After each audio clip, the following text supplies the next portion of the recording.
খনার জীবনের একমাত্র লক্ষ্য হলো শিক্ষা গ্রহণ করা। কাল সে ব্যাপারে সভাতে সিদ্ধান্ত গৃহীত হবে। আর আর দুর্ভাগ্যজনকভাবে আমি কাল সভায় উপস্থিত থাকতে পারবো না। সেই জন্য খনার প্রতি তোমাকে একটু খেয়াল রাখতে হবে। আমি একটা ব্যাপার ভেবে খুবই হতবাক হচ্ছি। সভার আগেই দাবানলের ঘটনাটা ঘটল, আর আপনাকেও এর মধ্যে কোনো যোগসূত্র নেই তো? হ্যাঁ, আমারও তাই মনে হচ্ছে। তবে কি কোনো প্রাকৃতিক বিপর্যয় ঘটলে সিংহলের প্রধানমন্ত্রী হিসেবে আমাকে তো সেই স্থানে উপস্থিত থাকতেই হবে। সেক্ষেত্রে মহারাজই সবার সবকিছু পরিচালনা করবেন। খনার এই শিক্ষার প্রতি আগ্রহ দেখে আমি সত্যিই বিস্মিত। আমি আপনাকে কথা দিচ্ছি, আমি আমার ক্ষমতা অনুযায়ী খনাকে সাহায্য করার চেষ্টা করব।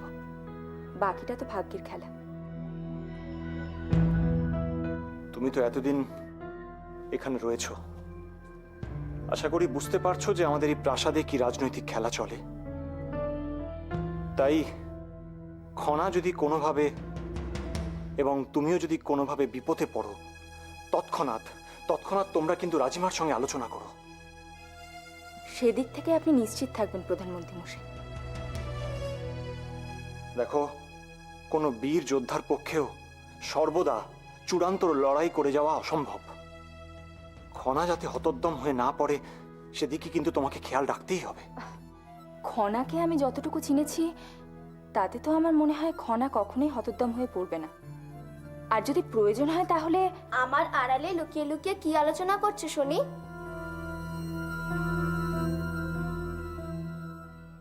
প্রধানমন্ত্রী মশাই তো তোমাকে নিয়ে খুব চিন্তিত দেখছি। আমি তো জানতাম খনা তুমি খুব সাহসী মেয়ে, কিন্তু তোমার যে জয়মকে প্রতিপদে প্রয়োজন সেটা তো আমি... আসলে জয়ম আমাকে খুব ভালোবাসে, তাই বেশি চিন্তিত। জয়ম, আমাকে নিয়ে চিন্তা করো না, আমি সব সামনে নেব। জয়ম, সামনে যে বিপদ এগিয়ে এসছে, দাবানলের জন্য কি করা যায় সেটা ভাবো।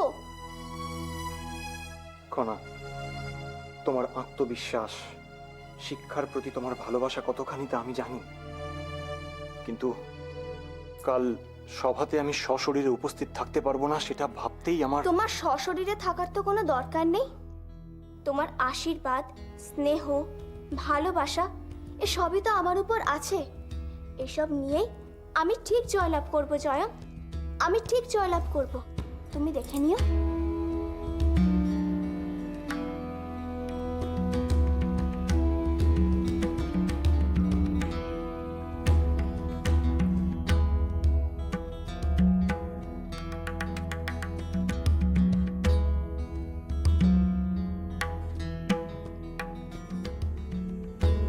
যশোধরাকে নিয়ে অনেক বেশি সাবধানতা অবলম্বন করা প্রয়োজন। ও খুব সরল মনের মানুষ, সহজেই সবাইকে বিশ্বাস করে ফেলে।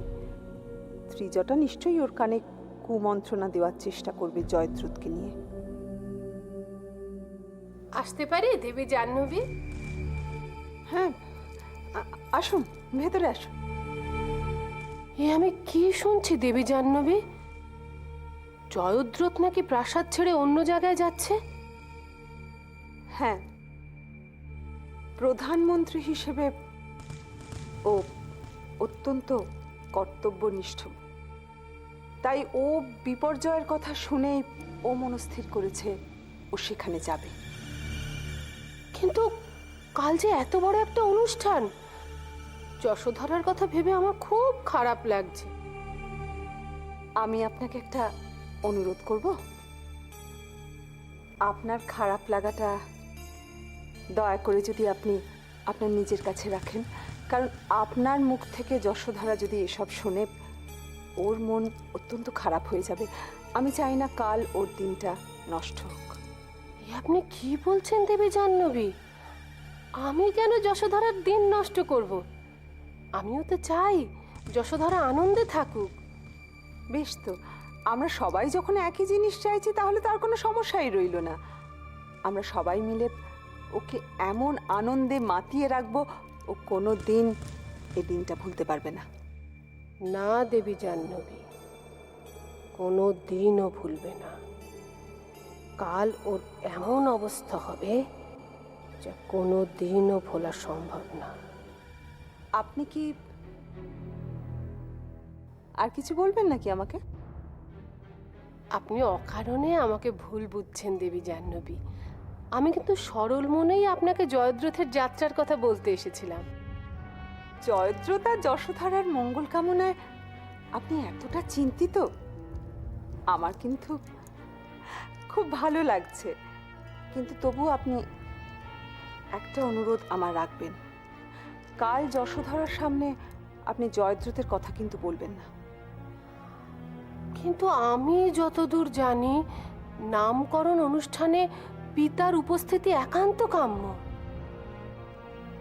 কোনো অনুষ্ঠানে পিতার উপস্থিত হওয়া তাতেই কি তার সমস্ত কর্তব্য শেষ হয়ে যায়?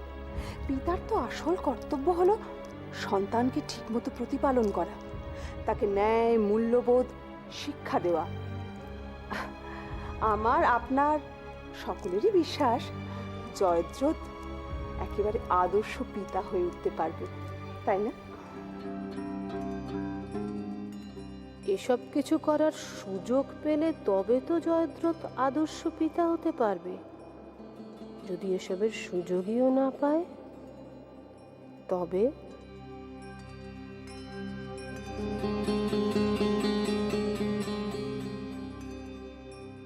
আসি দেবী জাহ্নবী।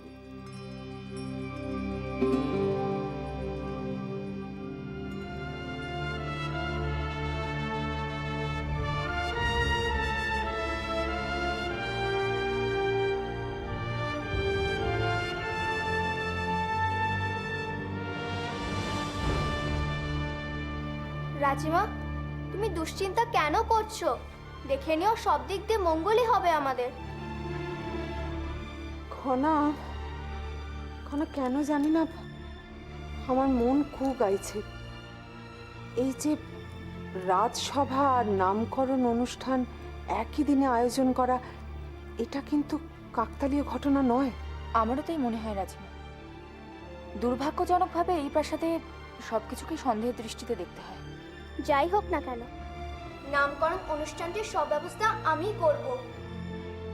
একটা খুঁত থাকতে দেব না আমি। খনা খনা আমার মনে হয় তোমার কিন্তু রাজসভার ব্যাপারে আরেকটু মনোযোগী হওয়া উচিত।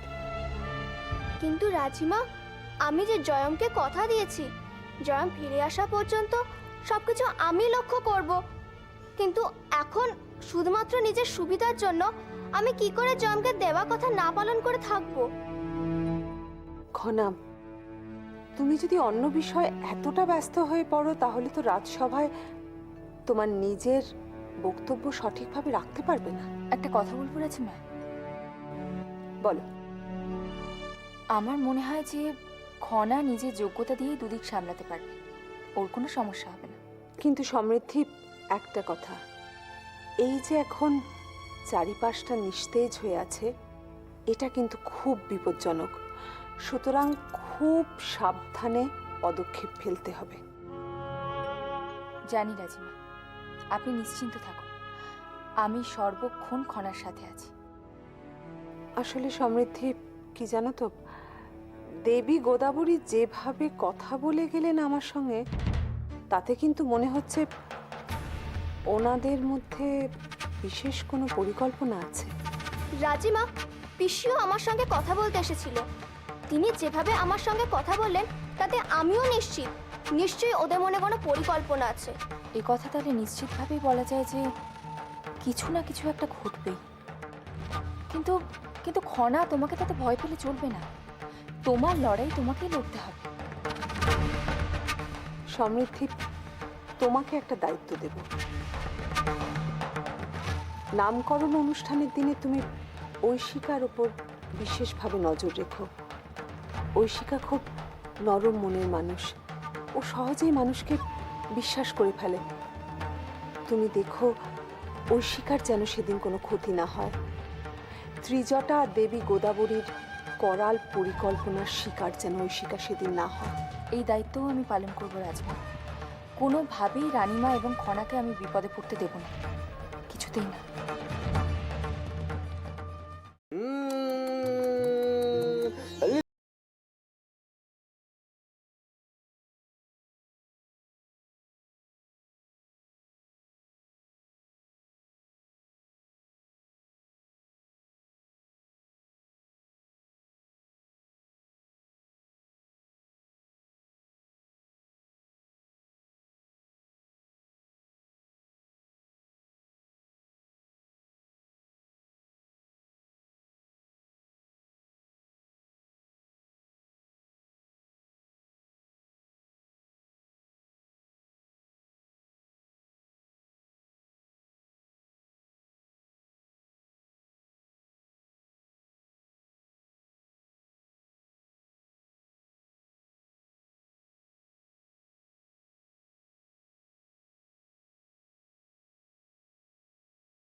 আমার বোনের মতো, তাই তোমাকে একটা উপদেশ দিতে চাই।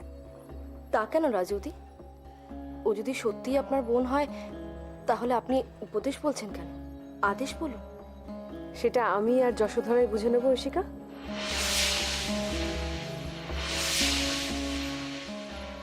আমার মনে হয় যশোধরা, তোমার কন্যার ভালো মন্দ পুরোপুরি তোমার উপরে নির্ভরশীল।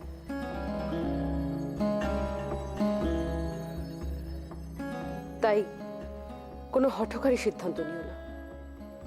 এই নামকরণ অনুষ্ঠান যারা থাকলে ভালো হয়, আমার মনে হয় তাদের হাতেই তোমার এ দায়িত্ব দেওয়া উচিত। এ কি বলছেন দিদি? আমি বা ঐশিকা কি যশোধরার কন্যার নামকরণ অনুষ্ঠানের দায়িত্ব পালন করার উপযুক্ত নই? সেটা তুমিই বিচার করে দেখো। কন্যার নামকরণের আগে তার পিতাকে অন্যত্র পাঠিয়ে দেওয়া হলো। এরপরেও কি উপযুক্ত বা অনুপযুক্ততার কোনো প্রশ্ন থেকে যায়? এই কথা কেন বলছেন রাজৌদি? দাদা এবং বৌরানীর প্রতি আমার পূর্ণ আস্থা রয়েছে, আর ওনারা সবসময় আমার মঙ্গলই চান। আর সেই জন্য নামকরণ অনুষ্ঠানে ওনাদের প্রতি আমার পূর্ণ আস্থাই রয়েছে। বেশ তো, খুব ভালো কথা। সন্তান যখন তোমার, আর তুমি যখন সিদ্ধান্ত নিয়েই নিয়েছো, তখন তো আর নতুন করে বলার কিছুই থাকে না, তাই না যশোধরা? তবে ঐশিকা, এটা কিন্তু মানতেই হচ্ছে, তুমি তোমার জাল ভালোই বিস্তার করতে শিখে গেছো। বাহ, চলি।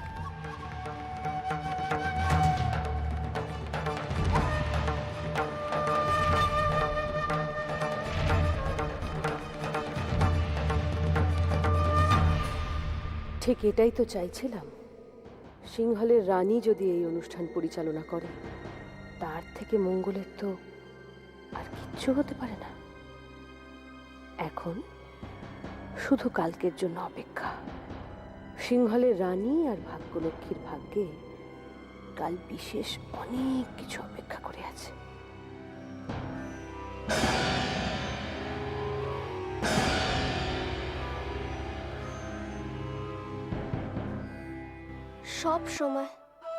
সব সময় তোমরা আমাকে সাহায্য করেছো। যখনই আমি কোনো বিপদে পড়েছি, তখনই তোমরা আমাকে উদ্ধারের পথ দেখিয়েছো। কিন্তু কিন্তু আজ রাতে আমি এখনো কোনো বিপদের সংকেত দেখছি না। এখন তোমাদের সংকেতের জন্য অপেক্ষা করা ছাড়া আমার আর কোনো পথ জানা নেই।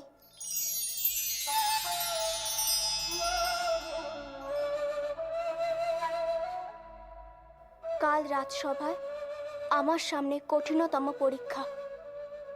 এই পরীক্ষায় আমি যদি সফল হই তাহলে তোমাদের সঙ্গে আবার আমি কথা বলবো, আর যদি না হই তাহলে হয়তো আর।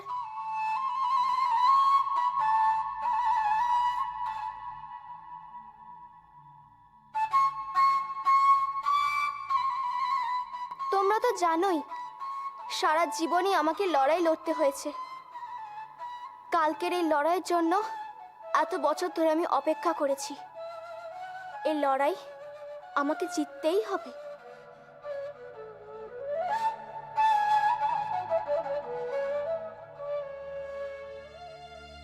যদি কোনো বিপদের আভাস থাকে তাহলে তোমরা আমাকে রক্ষা করো, না হলে আমি যে। তুমি কাদের সঙ্গে কথা বলছো খনা?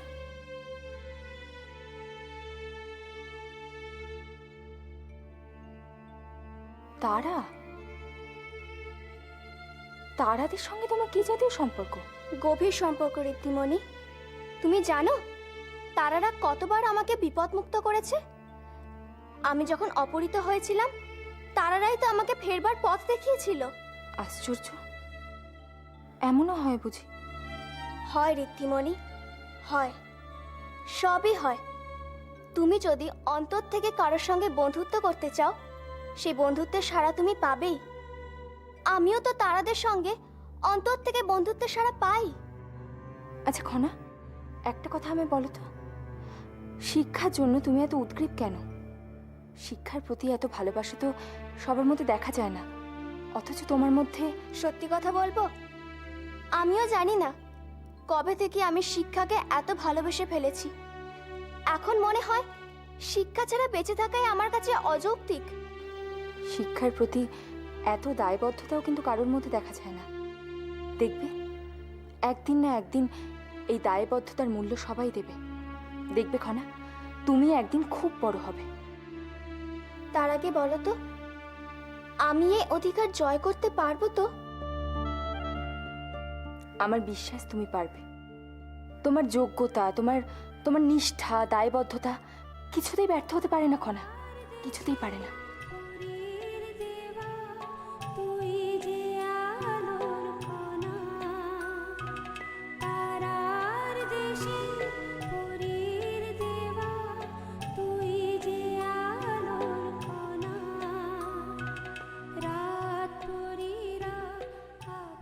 আরে মা গান গাইছে। জানো ঋদ্ধিমণি, আমি যখন ছোট ছিলাম মা তখন আমাকে এই গানটাকে ঘুম পাড়িয়ে দিত। আর আর আজ আবার যাই গো, দেখে আসি মা কাকে এই গানটাকে ঘুম পাড়াচ্ছে। যাই গো। আরে মা গান গাইছে।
আমার সাথে কথা বলো খনা। খনা আমার দিকে তাকাও। খনা চোখ মেলো। খনার হাত ঝর্ণা জলের চেয়েও ঠান্ডা।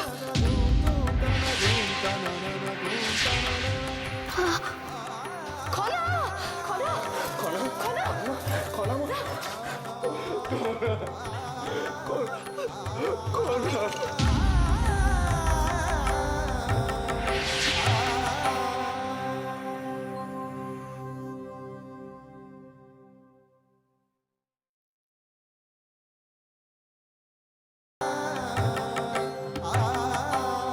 না না, আমি উপযুক্ত নই, এই দায়িত্ব নেবার উপযুক্ত নই আমি। অসম্ভব, আমার পক্ষে এই দায়িত্ব নেওয়া অসম্ভব। আমি পারবো না, কিছুতেই না, কিছুতেই পারবো না আমি, কিছুতেই না। কি হলো বৌরানী, তুমি কি বলছো? আমি ঠিকই বলছি। হয়তো রাজৌদির কথাই একদম সত্য। তোমার কন্যার প্রতি যত্ন নেওয়ার যোগ্যতা আমার নেই যশোধরা। আমি আমার নিজের কন্যার প্রতি দৃষ্টি রাখতে পারিনি, বহুবার ব্যর্থ হয়েছি। তাই এ তুমি কি বলছো বৌরানী? তুমি যেভাবে খনাকে মানুষ করেছো তা যে কোনো মায়ের কাছে শিক্ষণীয়। তাই তোমার প্রতি আমার পূর্ণ আস্থা রয়েছে। মা, তুমি অহেতুক দুশ্চিন্তা করছো। আমরা সবাই তোমার সাথে আছি, সব ঠিক হয়ে যাবে মা। কিন্তু খনা, আমি যে বারংবার ব্যর্থ হয়েছি। তোমার প্রতি আমি নজর রাখতে পারিনি খনা, তোমাকে বিপদমুক্ত করতে পারিনি আমি। মা, তুমি যখন ছোটবেলায় আমাকে গান গেয়ে ঘুম পাড়াতে, তখন আমার মনে হতো এই পৃথিবীতে কোনো অশান্তি পাপ বলে কিচ্ছু নেই। তুমি কেন ভুলে যাচ্ছ মা? তুমি তো তোমার দায়িত্ব পালন করেছো। আর যা ঘটেছে তা তো ভবিতব্য আর অন্যদের হিংস্র আচরণের জন্য ঘটেছে মা। এতে তোমার তো কোনো দোষ নেই মা। খনা তো ঠিকই বলেছে বৌরানী, তুমি কেন নিজেকে দোষারোপ করছো? আর তাছাড়া আমি তো আছি। আর কোনো দুর্ঘটনা ঘটবে না, যা ঘটবে তা ভালোর জন্যই ঘটবে। তুমি আমার উপর বিশ্বাস রাখো মা।